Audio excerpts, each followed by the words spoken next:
Welcome to the Security Speakeasy Show, where we will talk about all things network security. Today, we're discussing command and control, what it is, how it works, and how you can protect your organization from these types of attacks.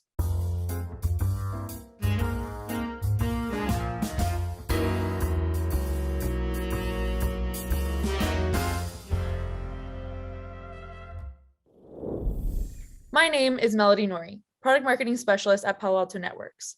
And today I'm joined by my colleague and industry expert, Craig Stancil. Craig, why don't you go ahead and introduce yourself? My name is Craig Stancil. I'm a senior product manager here at Palo Alto Networks for threat prevention and advanced threat prevention. Thanks, Craig. So today's topic is all about one of the most critical steps in the attack lifecycle, command and control, also known as C2.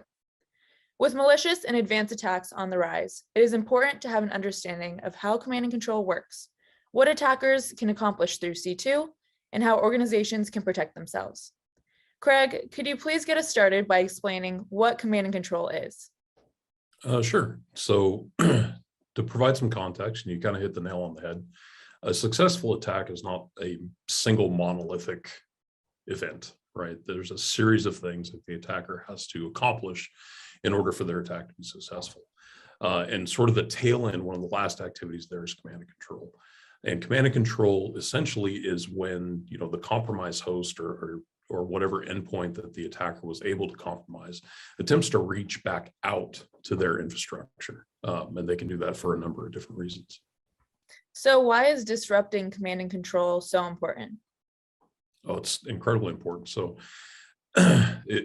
defense in depth aside, command and control is sort of the last piece of that chain of events, and it represents sort of your last opportunity to thwart that attack.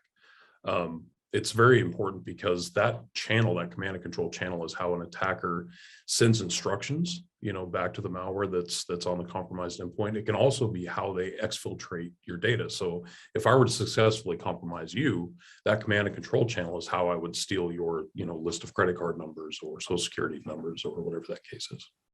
So are we seeing examples of this today? Maybe if you can recall a recent case where command and control was used in a real life scenario? Absolutely.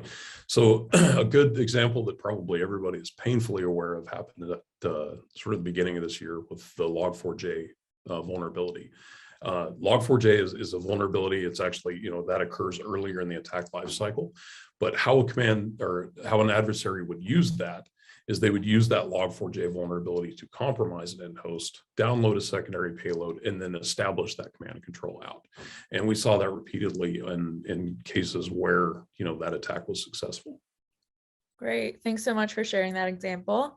Yeah. So what are some of the biggest challenges that customers are facing with this type of issue?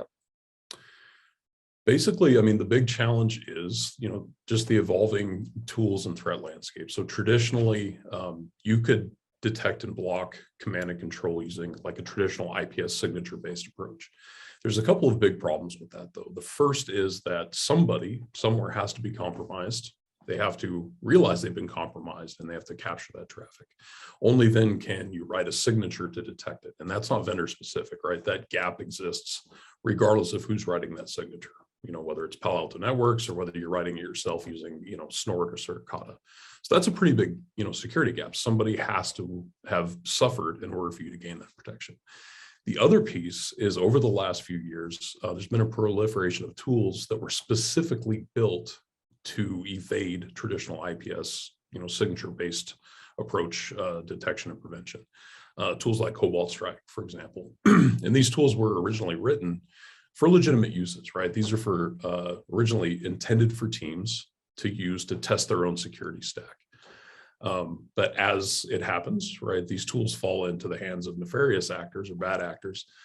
So we're faced with this additional challenge where, the same tool might use different command and control types so that a signature-based approach doesn't work very well, right? We call this elusive or evasive command and control. So those two main challenges that customers face today present a pretty big problem when it comes to stopping command and control. Right. And as you mentioned, as the attack surface continues to increase and these hack tools are becoming more available to malicious actors, how can organizations protect themselves? Well, with C2 specifically, you have to start looking at approaches that go beyond the traditional signature-based approach, right? So, for example, here we've developed advanced threat prevention. The idea there is we want to be able to detect C2 that's just net new, nobody's ever seen before, and we do that with deep learning models, machine learning. But in a broader context, you have to understand, that defense in depth is still very much an effective way to thwart these things, because that a successful attack is a series of things that an attacker has to get right and has to be successful at in order to accomplish their objective. Things like zero trust or things like, layering protections become incredibly important. So, for C2 specifically, we want to start taking a look at non-signature driven approaches. But even before C2 happens, if you have a DNS security product that will block name resolution for a malware domain or a newly registered domain, you don't even get to the C2 portion.